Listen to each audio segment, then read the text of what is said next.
Good evening, everybody. This is Jeff J. Brown, China Rising Radio Sinoland, talking to you from Shenzhen, just south of the Tropic of Cancer. We had an amazing, it was just the most beautiful day today. It was like 22 degrees, and we had a brunch outside with a clear blue sky, and it was just so beautiful. It's just been a wonderful, wonderful day. That's one of the advantages of living in, the tropics, between the Tropic of Cancer and Capricorn, and, it's early March, and we're just having some amazing weather. Of course, now in July and August, when it's 150% humidity, and you leak like a sieve every time you walk outside because the sweat bursts out of you and you're soaking wet in 30 seconds, that's different. All right. Today's a short one, a fun one. This is about how, kind of like when my email exchange with William Engdahl. Here's another exchange, and they're very interesting because these are writers and they're interesting people, and they always have a wonderful story to say. I'm just drinking piping hot water for my sore throat tonight. This one's entitled, Response to Fellow Writers Who Suspect Baba Beijing is, quote, benign despotism. And the lead picture is two guys with flamethrowers. It didn't happen this time, but every once in a while, email threads among the Greenville Post's informal writers, journalists collective can turn into a flamethrower fight. That's when I play fly on the wall. All right. Via the Greenville Post, where I'm an editor, there is a group of about 60 writers and journalists that shares everybody's latest articles and podcasts. These are all very intelligent and experienced people whom I respect. Being informed and principled, any comments about global affairs can set off a healthy series of round-robin emails with various, for and against replies. Sometimes it gets heated, which can be good, or end up turning into a flame-throwing battle. I stay out of the latter and play fly on the wall.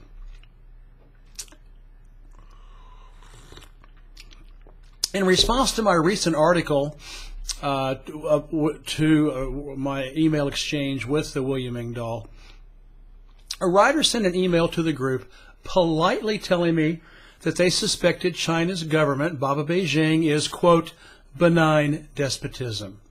Another writer whom I admire responded that they agreed with the previous writer about despotism. Despotism is a strong word, meaning, quote, the exercise of absolute power, especially in a cruel and oppressive way.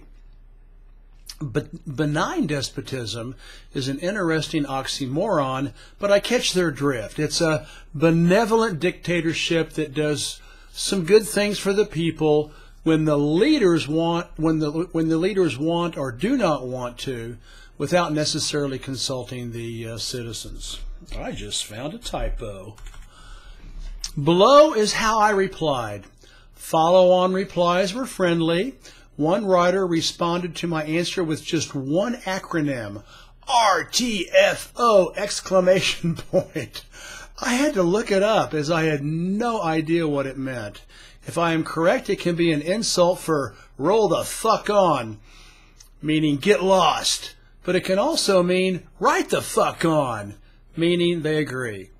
The better part of discretion told me to just let sleeping dogs lie, since I have asked this person to be a guest on my China Rising Radio Sinoland show.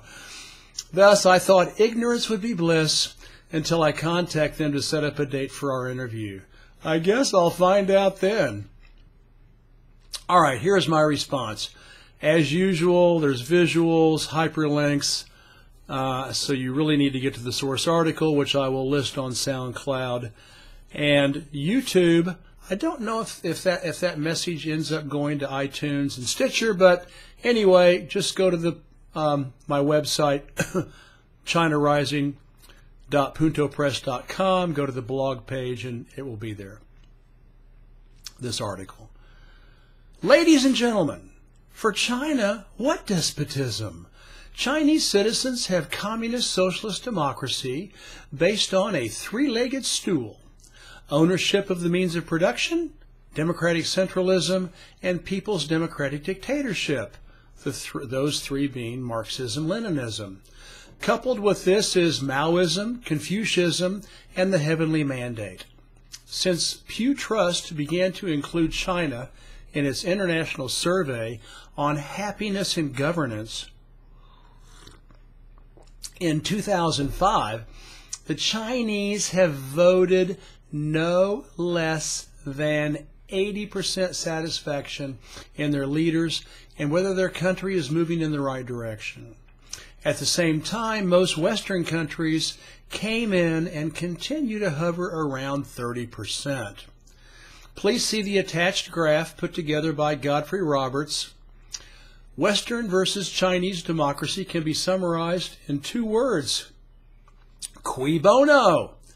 And there's Godfrey's chart, and the byline says, "Don't take my word for it.